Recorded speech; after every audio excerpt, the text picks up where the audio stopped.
É uma frase de milhares de anos atrás, escrita na língua chamada latim, situada num lugar chamado Roma. Panem et circense traduz-se para pão e circo, e o escritor quis dizer que, em troca de barrigas fartas e entretenimento, o seu povo tinha abdicado do seu dever político, e, portanto, do seu poder. Essa é uma frase dita pelo personagem do Plutarch Heavensbee para Katniss no livro A Esperança, e a gente vê muito bem como esse universo funciona e se situa nessa frase. Então, hoje damos início finalmente às análises literárias de Jogos Vorazes, começando por ele, o auto-intitulado Jogos Vorazes. Vem comigo.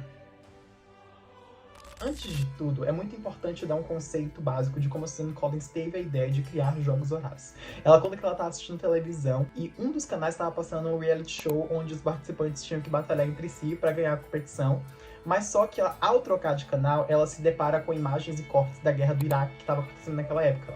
E essas imagens começaram a se correlacionar tanto, e se conflitar tanto, e se juntar tanto, que ela teve a ideia de criar um livro chamado Jogos Vorazes.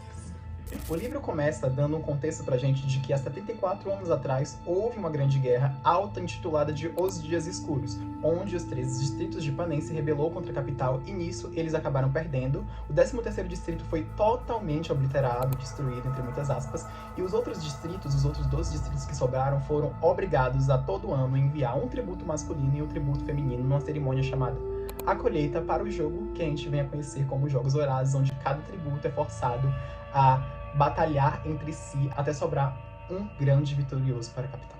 A gente começa o livro, de fato, na cerimônia da colheita, onde a Katniss está com a sua irmã, Primrose Everdeen. É contado pra gente que há um esquema chamado Tesseras, ou seja, o tributo coloca o seu nome mais vezes no sorteio dos Jogos Vorazes em troca de comida, mantimento e alimento para ele e sua família. É contado que o nome da Katniss está no sorteio muitas vezes, mas só que a gente é surpreendido, e a própria Katniss é surpreendida, porque a pessoa que foi escolhida para ser tributo feminino do Distrito 12 seria sua irmã, uma pessoa que colocou seu nome no sorteio apenas uma vez.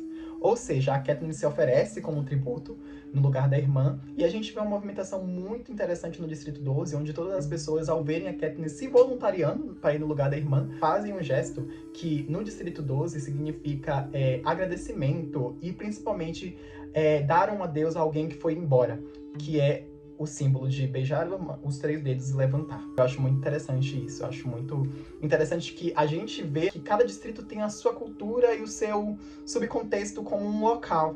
Eu acho muito interessante isso. Isso reforça muito Jogos Vorazes como um livro político. Depois daí a gente descobre que o tributo masculino seria o Peeta Mellark, que é um colega da escola da Katniss, eles já estudam juntos. E a gente descobre depois que o Peeta salvou a vida da Katniss num evento muito interessante. Eu acho muito interessante essa parte do livro também, principalmente nesse contexto de enriquecer a relação que a Katniss tem com o Peeta, e não só com o Peeta, mas com ela mesma. A gente vem vendo ser construída como uma pessoa extremamente durona e até um pouco chata, mas eu adoro o personagem da Katniss. A partir daí, a gente tem uma cena muito interessante, que é as despedidas das famílias, ou seja, a Katniss se despede da irmã dela, do Gale e da mãe, mas ela também se despede de uma amiga dela, que é a Madge. A Madge, ela é a responsável no livro por dar o broche de tordo para Katniss.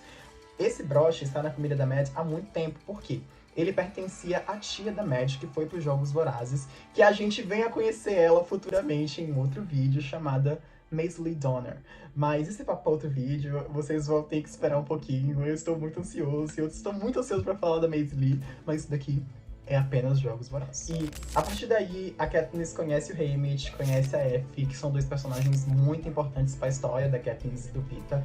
E a gente é apresentado para um mundo muito glamuroso que contrasta totalmente com os 2 distritos, né? A capital é um mundo extremamente tecnológico, extremamente glamuroso, extremamente over, enquanto os distritos estão se acabando na fome, se acabando na miséria, e a gente vê um contexto socioeconômico e político muito gigante. Para mim, Jogos Vorazes, eu sempre vou ressaltar aqui nesse vídeo que Jogos Vorazes é um livro juvenil sobre política, é um livro que fala sobre política. As citações iniciais do livro é muito político. Todas as citações que tem em todos os livros de Jogos Vorazes são citações de filósofos e de pensadores contemporâneos que falam sobre política e falam especificamente da política de pão e circo, e de entretenimento, e de propaganda, e de como as propagandas conseguem enganar as pessoas, principalmente as propagandas da capital, né? Porque a capital passa a imagem de que os Jogos Vorazes é algo totalmente glamouroso, que é algo totalmente aceitável, é algo totalmente que a gente vê e fala, meu Deus do céu, isso vai causar entretenimento pra gente. Mas não, isso contrasta diretamente com o pensamento dos distritos. As pessoas dos distritos temem os Jogos Vorazes, elas temem mandar um filho pra lá. Inclusive, a Katniss tem o pensamento de que ela nunca vai ter filhos, porque ela sabe que os filhos dela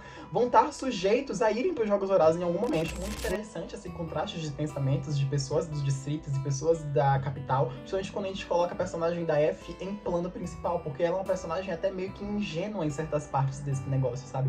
O personagem da F vê esses Jogos Vorazes como algo muito glamouroso a princípio, algo como vai promover ela para outro lugar. A gente vê futuramente na saga que ela desconstrói esse pensamento mesmo, principalmente por conta do apego que ela cria com a Katniss e com o Peeta, de que aquilo não é algo legal, sabe? É muito interessante isso, a gente vê essa desconstrução da personagem da F ao longo da saga, e a gente vê o crescimento dos outros personagens ao longo da saga também. A gente passa pra cena dos jogos. Essa parte no livro é uma coisa bem lenta mesmo, é a maior parte do livro, inclusive, os jogos duram muito. Inclusive, é um ponto negativo que eu tenho, porque fica cansativo nessa leitura, nessa narrativa, mas no final só sobram 3 pessoas, de fato, depois da Katniss ter passado por todas as provações naquela arena. Vê a amiga dela morrer, que é a Rue, que é uma menina que ela cria afeição ali dentro dos jogos.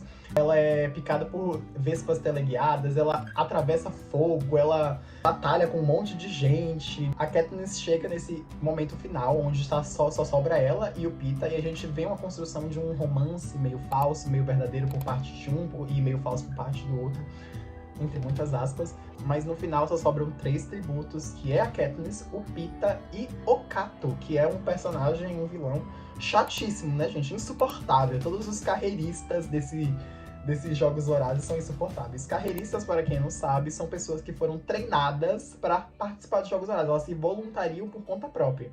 Normalmente os distritos carreiristas são o 1, o 2 e o 4, que são essas coisas que são mais voltadas para trabalhos manuais, ou seja, o 4 com a pesca, 1 com artigos de luxo, se eu não me engano, 2 com artigos de armamento, né? Mas é isso. A Katniss de fato consegue matar o Cato e no final só sobra a Katniss e o Peeta, com o contexto de que eles deram a oportunidade de, se as pessoas fossem do mesmo distrito juntas, elas poderiam ganhar. O organizador, que a gente conhece como Seneca Crane, ele cancela essa regra e meio que coloca a Katniss e o Peeta numa saia justa. Então eles decidem comer as amoras, que são venenosas, mas no último momento em que eles iam colocar as amoras na boca, Seneca Crane anuncia que eles ganharam os Jogos Vorazes.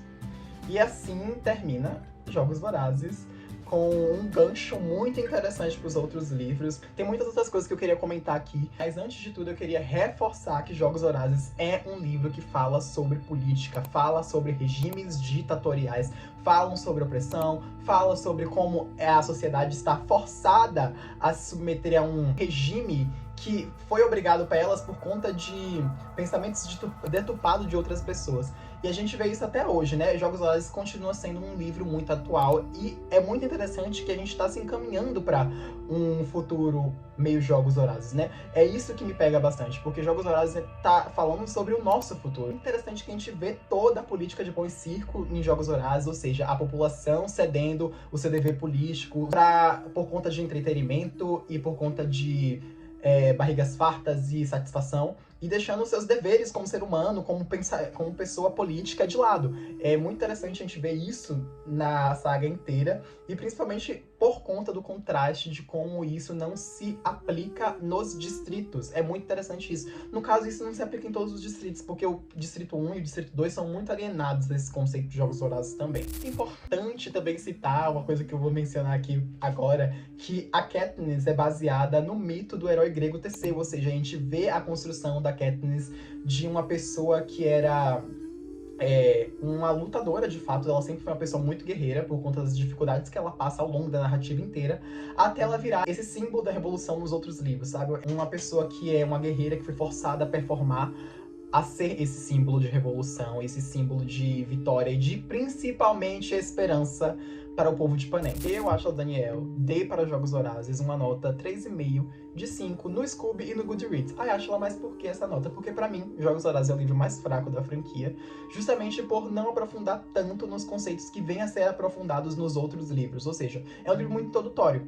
Mas aí a gente chega em Chamas, que é o grande boom, mas eu aguardo vocês na próxima análise, que vai ser de Em Chamas. Eu espero que vocês tenham gostado e muito obrigado por ficar aqui até o final. Eu sei que esse vídeo ficou um pouco longo, mas enfim. Eu espero que vocês tenham gostado e muito obrigado por tudo. Até a próxima. Beijo.